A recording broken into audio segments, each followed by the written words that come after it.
સુરતના હજીરા ઔદ્યોગિક વિસ્તારમાં આવેલી એમએનએસ અને એલએનટી કંપની વિરુદ્ધ આશરે 6000 કોન્ટ્રાક્ટ કામદારોના શોષણનો ગંભીર આરોપ સામે આવ્યો છે.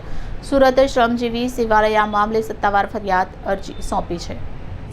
સેવાલયના પ્રમુખ નૈશત દેસાઈએ જણાવ્યું કે કામદારોને કાયમી કરવાના બદલે ગેરકાયદેસર રીતે કોન્ટ્રાક્ટ પ્રથા ચાલુ રાખવામાં આવી છે. કામદારો પાસે 12 કલાક કામ લેવામાં આવે છે, પરંતુ તેમને ઓવરટાઈમનું વેતન આપવામાં આવતું નથી, જે ફેક્ટરીઝ એક્ટ 1948નો સ્પષ્ટ ભંગ છે.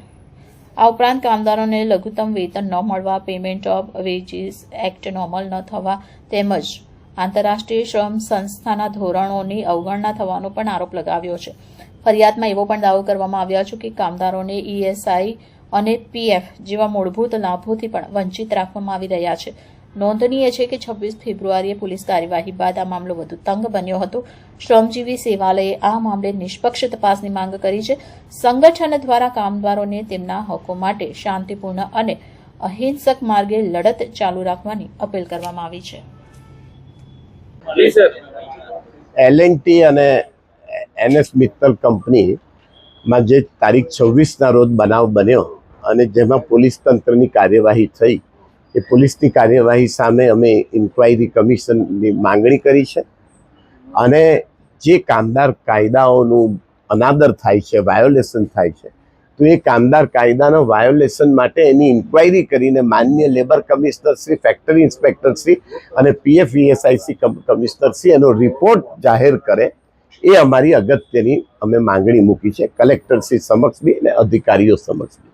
એ અમારી રજૂઆત છે અને અમે આઈએલઓ, ઇન્ટરનેશનલ લેબર ઓર્ગેનાઇઝેશન અને હ્યુમન રાઇટ્સ કમિશન સમક્ષ પણ આ રજૂઆત કરીને અમે રિપ્રેઝન્ટેશન રજૂ કર્યું છે. આ બાબતમાં કોઈ સરકાર તરફથી તાકીદે કોઈ કાર્યવાહી નહીં કરવામાં આવશે તો અમે આ રજાઓ પછી ટૂંક સમયમાં અમે હાઈકોર્ટમાં રીટ પિટિશન દાખલ કરીશું માન્ય રાજ્ય સરકાર સામે અને આ બે કંપની સામે, એલએનટી અને એસએલ મિત્તલ કંપની સામે.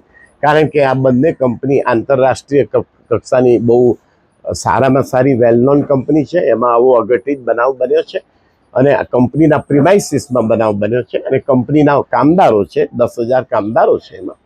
એટલે સુરત શહેરના 20 લાખ 30 લાખ જેટલા કામદારોની સલામતી, શાંતિ, ઔદ્યોગિક વિકાસ અને ઔદ્યોગિક શાંતિને પરસ્પર એકબીજાના સુમેળભર્યા સંબંધો જળવાઈ રહે એ માટે અમને આ કાર્યવાહી કરવાની ફરજ પડે છે.